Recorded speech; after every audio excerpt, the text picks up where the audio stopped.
it seems that as we get to reach adulthood, we have collected up a way of learning, a series of experiences in learning, and if we haven't had a holistic experience, if we haven't learned myth, for example, or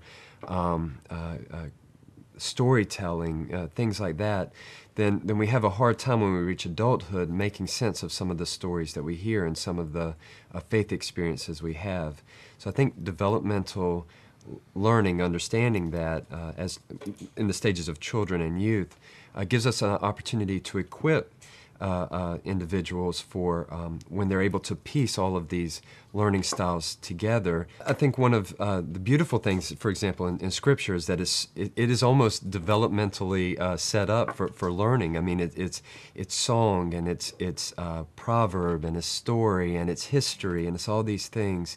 And so in our faith, as we're growing up, if we can experience each of those, then we walk away with a holistic understanding of, in that case, of the Bible, of our faith heritage, even of our working theologies, I think. Well, I think children of every age learn in a slightly different way, and I think one of the things that is a problem today is that we very often get children entering Sunday schools or other kinds of Christian education programs who have not had the same background as some of the others.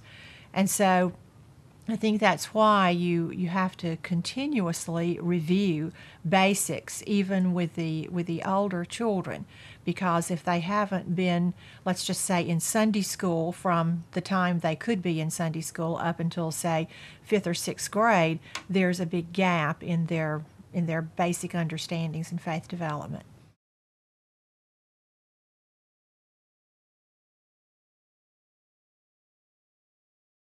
Well, I can think of one of each incident. One time when something was too hard for the kids, and one time when something was too easy for the kids, and they both have to do with our children's church program, which is a lesson we have after the children's message, where the 5 through 8-year-olds come back to a room and have their own lesson for the remainder of the church service.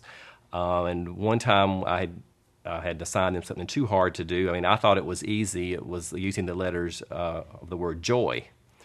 J-O-Y, and of course in the lesson the J stands for Jesus, and the O stands for others, and the Y stands for yourself. And that's how you have joy, is if you have your life in that kind of priority. And so one of the things I asked them to do was to kind of think of other words that started with those letters, to kind of fill up some time, basically, to be honest, just to think of other words that would start with those letters. And I guess for the group of 5 through 8-year-olds that were there that day, I heard from the leaders that was kind of hard for them to do. And I guess, words that start with O and Y aren't always the easiest ones to think of, maybe for adults. So that was kind of hard for them to do. And then one time, and also in children's church, something that was too easy, and I guess we fall back on it because it's kind of something they can always do, and that's to have kids color. And a coloring page or something like that. And sometimes they get into that and they like it, and sometimes they don't. And I don't know what determines that sometimes, but I know that sometimes that that's can be something that can be too easy for some kids, or they just maybe feel that they're beyond that sometimes. Particularly in children's sermons or story sermons, those things that we do on Sunday morning with the children, I think that is the place where I see the too hard or the too easy in terms of what we offer to children exemplified. Sometimes we have leaders, and myself included, who walk in and we do metaphors with the children. And for some of those children, they aren't yet ready to understand metaphors. And so we say, God is like this, and they have a hard time grasping that. And they might walk away saying, God is this. One of my friends used to say, you can say, God is in a boat, or God is over the boat, or God is with you in the boat. But if you say God is like a boat, children might have a hard time with that. And so we might lose them in those brief moments of worship and education in the children's story sermons. But at the same time, I've seen it be too easy during the children's sermons, where we bring it so far down that it's not very gratifying for them on a faith level. And I had one experience where a child felt that way, that they felt like this was too easy of a children's sermon. They wanted something deeper than this. and I was asking, do you have pets? And when I went around with the microphone, one of the kids said, I have a question. My question is, why would a loving God send the devil to hell? And said this over the whole, the whole church heard it during worship.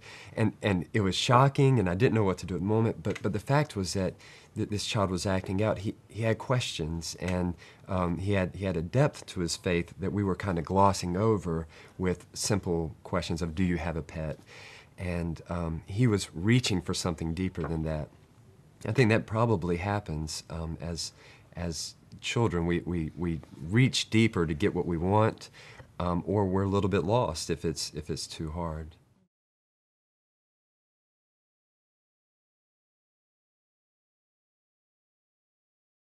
Well, I think that statement that children are not just the future of the church, they're the church now, means that the church is alive because of children. The church is changing and growing.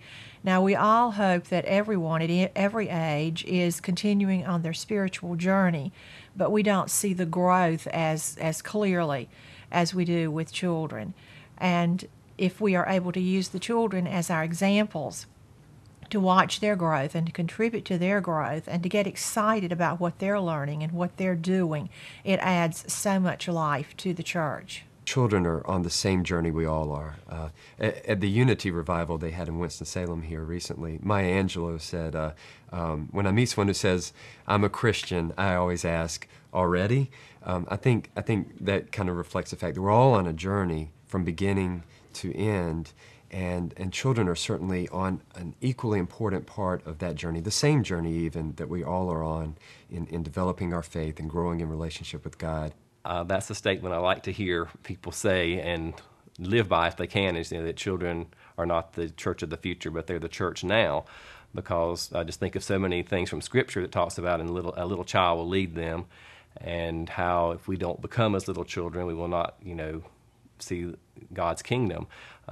So I think that children are an example to the congregation and to the world of how Jesus was, how he trusted, and how he believed, and how he didn't really tell stories and lies, and so to speak, that kind of thing. And I guess younger children, they just really illustrate Jesus to me. So I think they're a wonderful example for the church now because they have so much to teach us grown-ups.